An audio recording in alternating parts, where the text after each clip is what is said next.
Olá, pessoal! O tema desta semana é cultura do cancelamento. Para mim, um tema dificílimo. Mas vocês sempre antenados aí, sabendo, dessas notícias todas, vão tirar de letra. Eu estou tentando trazer nessa aula uma base filosófica para esse comportamento e tem uma série de sugestões que eu vou apresentando agora. O tema lembra um pouquinho o preconceito nas redes sociais, o tema lembra também discurso de ódio, que eu tenho certeza que vocês já escreveram um texto sobre isso. Então, aproveitem bastante as informações que tenham aqui e tomara que vocês façam um super texto deste tema que hoje está sendo discutido aí em todas as aulas de redação, Tá todo mundo apostando um pouco neste tema. Mesmo que não seja no Enem, mesmo que seja em outros vestibulares, eu também acredito que esse tema possa aparecer e tentar nos surpreender até o fim do ano, mas não vai nos surpreender não, nós vamos preparados para ele. Um abraço, boa aula, bons estudos, boa semana. Cultura do cancelamento, nosso tema desta semana, e que se aproxima muito, do tema da semana passada que nós vimos, que é o preconceito na cybercultura. As abordagens que eu vou tentar trazer aqui, elas são próximas, do que a gente viu lá. Queria fazer um esclarecimento também em relação a essa imagem, Eu escolhi uma imagem para a gente abrir essa aula, bem paralela àquilo que propôs, ou àquilo que visualizou o Marshall McLuhan, que vai ser um dos nossos sustentadores, argumentativos desta aula. A ideia de todos interligados e todos entrelaçados, mas numa ideia mesmo de aldeia, numa ideia de aldeia global, que ele traz, e que essa cultura do cancelamento, que se aproxima muito daquele discurso de ódio, que era um tema bem comum nas aulas de redação, todo ano tinha que trabalhar discurso de ódio. A cultura do cancelamento também está ligada a um comportamento social, mas que nós sabemos que nós não vamos explicar pelo indivíduo, nós vamos explicar pelas motivações sociais que têm levado a esse tipo de comportamento. Beleza? Então vamos lá. Primeiramente, queria deixar uma sugestão de leitura lá da revista Piauí, essa revista fantástica, E tem uma matéria lá chamada de Rubem as Estátuas, E essa imagem aí, muito crítica, Eu discordo de determinado processo, então eu o apago, Eu deleto, Eu calo, Eu calo os discursos existentes sobre aquilo que eu não quero ouvir, Então estamos perdendo absolutamente a capacidade de discutir um tema ou de ouvir os mais diversos posicionamentos, ou de entender que os discursos são circulantes mesmo, e me parece haver hoje uma tendência muito grande a um controle do discurso. Para mim, esta pode ser uma palavra-chave aí para vocês utilizarem, ok? Bom, um trecho dessa reportagem é esta aí, A estratégia é fruto da dinâmica das redes sociais, está falando exatamente do cancelamento, o surgimento da Web 2.0, que é essa web interativa, que é essa web não só de navegação, mas também de participação, de múltiplas vozes, transformou o consumidor passivo de conteúdos em produtor ativo de informação. Olha, isso daqui é muito interdiscursivo com o que criticou o Humberto Eco, que a gente vai ver daqui a pouco, A ideia de que a internet deu voz a uma legião de imbecis está mais ou menos nesse discurso aqui, ou pelo menos nessa percepção de que a web deu voz a todo mundo, E quando dá voz a todo mundo, o que deve haver não é um controle, claro, do discurso, é uma educação discursiva, o que precisaria existir. Mas, de qualquer forma, o texto já aponta para essa grande característica da Web 2.0, que é exatamente a ideia de que os produtores de conteúdo e de informação, de produtos culturais, deixam de ser alguns para ser todo mundo. Então, colocou aí, a esfera pública se expandiu incluindo novas vozes, novas perspectivas e novas visões. A ideia de esfera pública, né? Os posicionamentos são públicos e não mais restritos a um ambiente familiar ou um ciclo de amigos. Os jornais, as emissoras de televisão e rádio perderam o monopólio do acesso à opinião pública. Ela é líquida, ela é fluida, né? Ao longo da rede, né? Ninguém mais tem um monopólio sobre a opinião pública, ninguém mais controla a opinião pública, né? Agora, existe um livro de uma escritora chamada Rita Amossi, né? A Amossi é muito famosa lá no curso de linguística, e ela trabalha polêmica, né? Na verdade, ela trabalha a argumentação, né? Mas e aí ela vai dizer que a opinião pública hoje é construída por meio da polêmica. A polêmica é um elemento constitutivo da opinião pública. E isso tem muito a ver com essas vozes todas que surgiram, né, nesse ambiente. E aí uns termos mais técnicos aí da galera da comunicação, tá? A lógica do broadcast, né, de um para muitos, né? O Faustão era o único do domingo, junto com o Silvio Santos, foi suplantada pela lógica do multicast. Tá todo mundo na rede produzindo conteúdo, né? Então agora é a lógica de muitos para muitos, né? Nosso tema da semana, cultura do cancelamento como forma de justiça social em discussão no Brasil. Vamos começar por esse em discussão. Eu preferi, criando a questão, trazer a ideia de que isso vai estar em discussão, mas toda a coletânea acaba te levando para a ideia de negar essa cultura do cancelamento. Fiquei muito criterioso com esse termo, cultura do cancelamento. É um termo novo, né?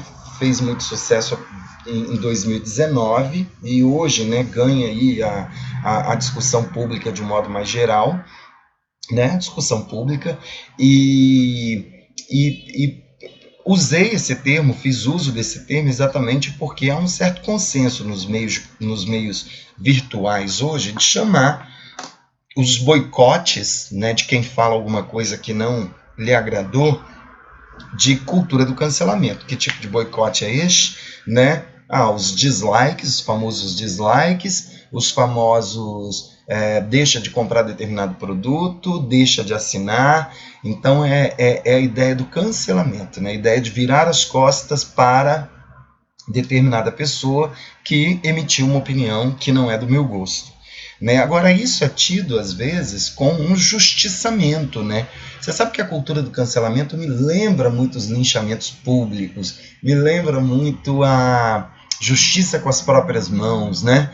Eu não ouço o outro, eu não dou o direito dele se defender, eu aplico uma lei moral que eu tenho, do tipo, você não devia ter feito isso, por isso você vai morrer.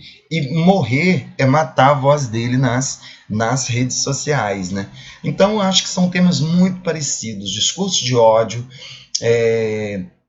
justiça com as próprias mãos, e agora essa nova forma de justiça social, que é o cancelamento, né? Ou o boicote a quem produz aquilo que eu não quero. Então, eu quis criar uma frase-tema bem tranquila, bem simples, sem muitos fechadores, né? Exatamente para a gente pôr isso em discussão. Mas vocês vão ver agora que a coletânea, ela vai levando, os textos motivadores vão bem levando para um posicionamento negativo, né? Então, se ficar aquela dúvida, né? Já, se eu posso defender, você poderia, em algum momento do texto, na introdução, né, dizer que fazer concessões, né? Apesar de haver uma justiça baseada na ideia de que todos temos liberdade de expressão, mas condicionada à possibilidade do outro, né, de mover um processo contra você, a cultura do cancelamento, ela resolve logo na hora. O primeiro texto vai fazer uma definição, né, vai trazer aí, né, a origem do termo, isso é sempre importante nos textos motivadores, e para a gente definir o objeto do discurso, né, de que cultura do cancelamento eu estou falando. O texto 1 vai mostrar isso, ó. Acontece frequentemente no meio das celebridades ou personalidades públicas, e as consequências são o afastamento de amigos, a diminuição de seguidores e até mesmo o juízo prejuízo, perdão, devido ao cancelamento de contratos vinculados à imagem, né? O Felipe Neto, que foi tem sido muito cancelado aí ultimamente, ele já revelou que, né, acho que na semana passada, né, que perdeu um contratão, né, exatamente por conta dos posicionamentos políticos dele. Um dos principais motivos para esse tipo de cancelamento é quando, hoje ainda, né, quando se mostra racista, propositalmente ou não, né, numa fala, mas os cancelamentos também têm sido contra posicionamentos de esquerda. Então, hoje, na verdade, a gente vê um acirramento das intolerâncias, né, às várias formas de pensar, e tanto de posicionamentos de direita quanto posicionamentos de esquerda, tanto posicionamentos muito tradicionais, vamos dizer assim, né, e posicionamentos mais progressistas são alvos de cancelamento, ok? Bom, o texto 2, muito bacana, vai trazer a ideia de que a justiça social ela se apoia numa concepção filosófica. Né? Nós não temos uma justiça hoje que apoia-se, agora que estou vendo que faltou o izinho aqui, ó, apoia-se. Nós não temos uma justiça hoje que surgiu de uma sala em que pessoas tiveram excelentes ideias e pronto, e criaram a noção de justiça. Né? Isso tudo está apoiado, claro, em concepções filosóficas, lógico, né? E aí, ele traz dois nomes, o segundo eu conheço muito pouco, né? O primeiro, Immanuel Kant, todos já ouviram falar, né? E ele exclui, né? Até o próprio conceito de ética que ele tem, né? Ele exclui a ideia de julgamentos baseados em preceitos morais ou preceitos religiosos, né? Ou julgamentos puramente pessoais, né? De aspectos pessoais, para uma ideia de bem que é construída para todo mundo. Então, daí que surgem as ideias, né, de liberdade de crença, liberdade de expressão, né, e tudo mais. Aí coloca aqui, ó, né, o que Kant combatia, né, uma visão particular do que é certo para mim não deve pautar o que é justo para todos. Né, precisamente porque numa democracia há várias outras concepções bem conflitantes entre si. Isso é Kant, tá? Assim, o lugar do indivíduo na sociedade é o resultado de um conjunto de experiências e percepções, ou seja, um projeto, um processo, né, de aprendizagem contínuo, e é a ideia de que nós vamos... Então, é a ideia de que nós vamos transformando cada pessoa, cada indivíduo, mas por valores que são construídos na sociedade e não valores individuais. O lugar do indivíduo na sociedade é visto como resultado de um conjunto de experiências e percepções, como um processo de aprendizagem contínuo. Significa justamente pressupor que transformar a sociedade contribuiria para formar indivíduos de maneira melhor, ou seja, existe uma ética que é construída socialmente, não é? E que vai me transformando. O que se vê hoje, né, na arena das redes sociais, o texto, claro, é tendencioso, é contrário, né, à política do cancelamento, já chama de arena, é que, de algum modo, existem as reflexões sobre esse tema, entram em contradição com essas características. Por quê? Porque no lugar de questões sociais ou estruturais, né, em vez de pensar numa sociedade que vai transformando as pessoas, né, passa a predominar a lógica de que eu preciso mudar aquela pessoa agora. É da soma do controle das pessoas que eu consigo a sociedade. Isso se contrapõe às ideias de haver valores universais, direitos universais, que vão, pela experiência do indivíduo, transformando ele num sujeito justo. Conseguiram captar essa diferença? A forma de expressão mais aplaudida é a lacração, com a qual há pouco lugar para o contraditório e muita análise para qualquer debate razoável.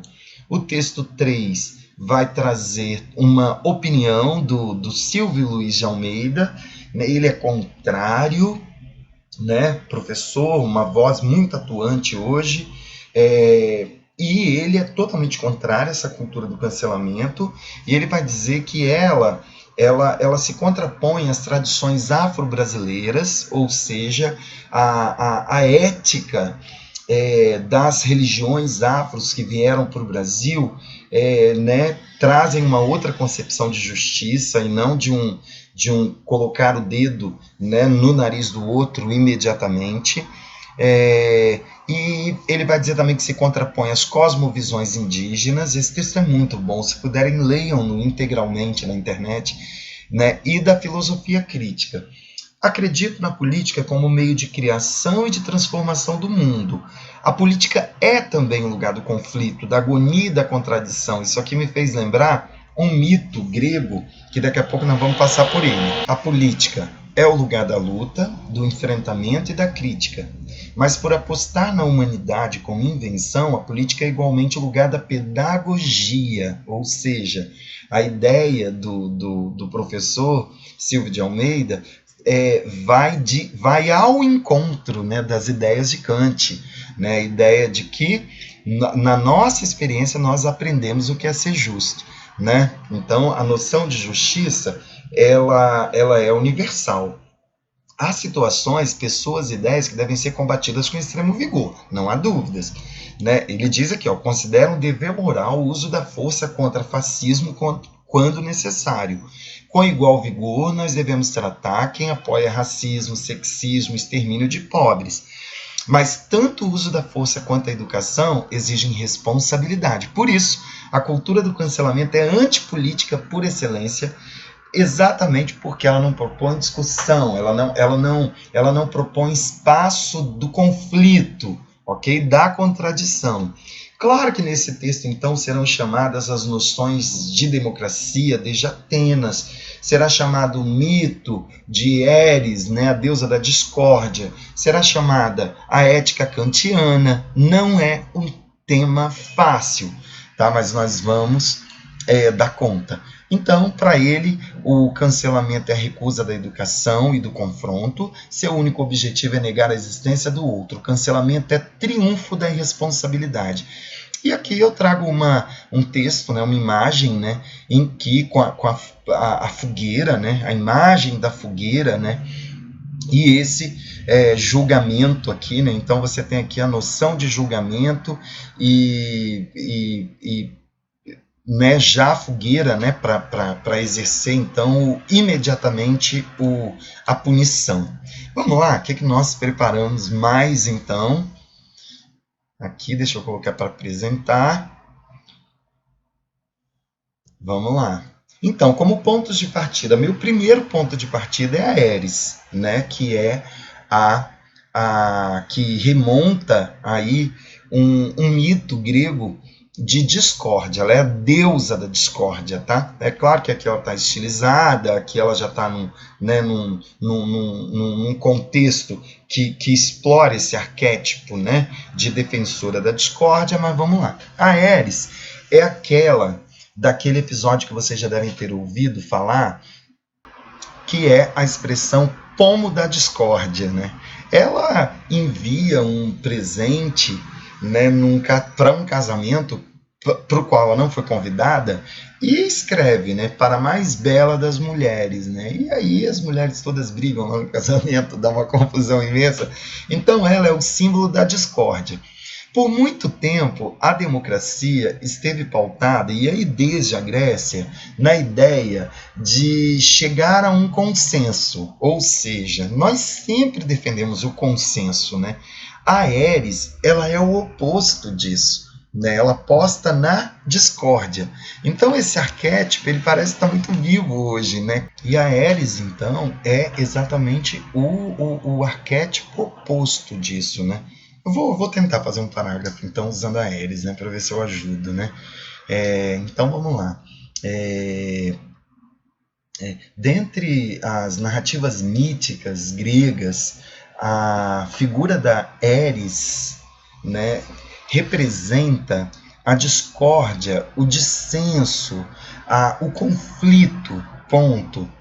Né? Tal arquétipo parece estar muito vivo, contrariando a máxima da democracia, que é a busca do consenso, nas redes sociais, visto que, em vez do diálogo, tem se preferido atitudes radicais, né, que mantêm, que acirram pontos de vista. Acho que, né, melhorando um pouquinho essa elaboração, vocês vão conseguir usar esse arquétipo que eu gosto muito, né? Outra forma é trazer um exemplo de cancelamento. Então, Anitta foi cancelada, Neymar foi cancelado, Brito Júnior foi cancelado, MC Gui foi cancelado, Felipe Neto foi cancelado. Então, você pega um desses exemplos aí e você consegue produzir aí um começo de texto por ilustração. Diz o que aconteceu com ele e diz que essa prática, ou seja, você vai fazer um movimento de indução de um caso particular, você vai dizer que essa prática tem sido cada vez mais comum, e aí você define, você pode apresentar a definição de cultura do cancelamento, e aí vai ficar um parágrafo também muito bom e fácil de fazer, viu? Um outro também pode ser sobre uma reflexão sobre a própria democracia. E eu gosto muito dessa representatividade das ágoras, né, como espaço de discussão. Eu posso abrir então dizendo que as ágoras na Grécia Antiga eram os locais onde se discutiam assuntos ligados à vida, né, da polis. No espaço virtual, né, essa prática de buscar um consenso a partir do diálogo tem sido cada vez menos exercida, né, visto que atitudes como a política do cancelamento, aí você consegue sim fazer chegar, né, ao tema que você quer aí. Bom, essa frase do Humberto Eco também é maravilhosa, serve para outros temas. Eu levaria, sem dúvida alguma, no meu portfólio para o Enem, né? E antes de morrer, pouco antes de morrer, o Humberto Eco teve uma fala que, quando eu li, eu achei desastrosa, assim, sabe? Ele disse que as redes sociais eram voz a uma legião de imbecis. A uma, tá? Vou botar uma aqui daqui a pouco. Humberto Eco foi escritor, ele estudou semiologia, importante pra caramba para comunicação e também para as letras, né, para linguística, mas essa fala dele, inicialmente, me pareceu um pouco elitista, né? Ou seja, né, então tem que ficar tipo lá na televisão, né, em que poucos falavam, né? Eu discordo um pouco dessa fala dele, mas claro que eu posso me valer dessa fala dele. Então, uma forma de se fazer o, o uso, né, dessa frase é, de repente, até admitir, né, que existe, que pode parecer num primeiro momento, né, uma fala elitista ao defender poucos comunicadores, né, e vendo responsabilidade nesses comunicadores. A gente sabe que não é bem assim, mas, de um modo geral também, ele não deixa de ter razão quando a gente observa algumas atitudes nas redes sociais. Então fica aí a minha sugestão, ok? E aqui é o McLuhan, tem que tirar aqui o título Humberto Eco, passar para o McLuhan, né, que é um destacado educador canadense, né, intelectual, filósofo, teórico da comunicação. Ele é mais conhecido como teórico da comunicação, ele é um estudioso da comunicação.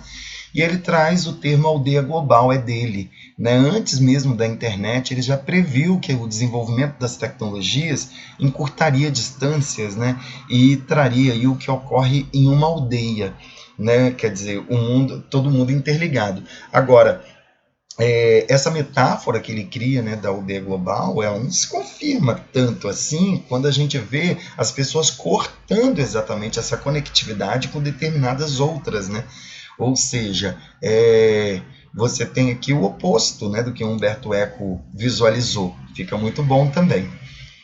Tem mais? Não. Então, aqui estão os pontos de partida que eu estou sugerindo, mas é claro que vocês têm os filmes, vocês têm as séries, vocês têm os documentários de vocês, ok? Se achou o tema difícil, vai para o exemplo, tá bom? Que abrir com o exemplo atual é muito mais fácil. Ou a definição, a própria definição também é uma boa saída para esse tema. Eu preparei duas abordagens possíveis. Nesta aula eu não estou fazendo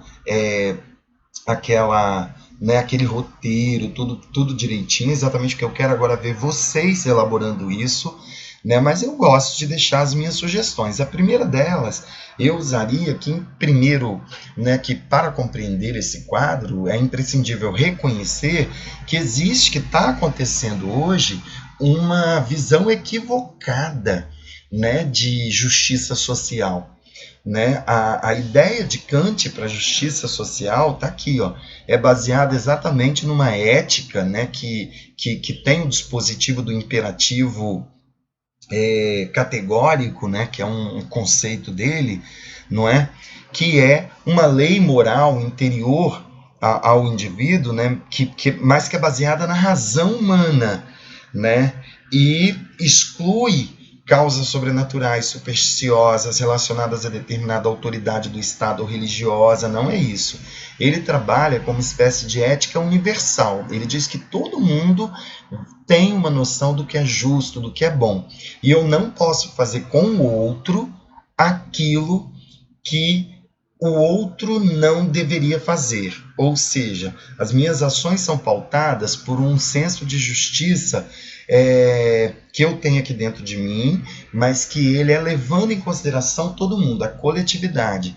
Então é mais ou menos assim, eu vou agir agora e eu fico pensando que essa ação ela tem que ser possível para todo mundo. Se ela for possível só para mim ou para o meu grupo, isso não é ética, né? Isso não é justiça. Então, o cancelamento se opõe exatamente a essa lógica kantiana, né, de justiça social.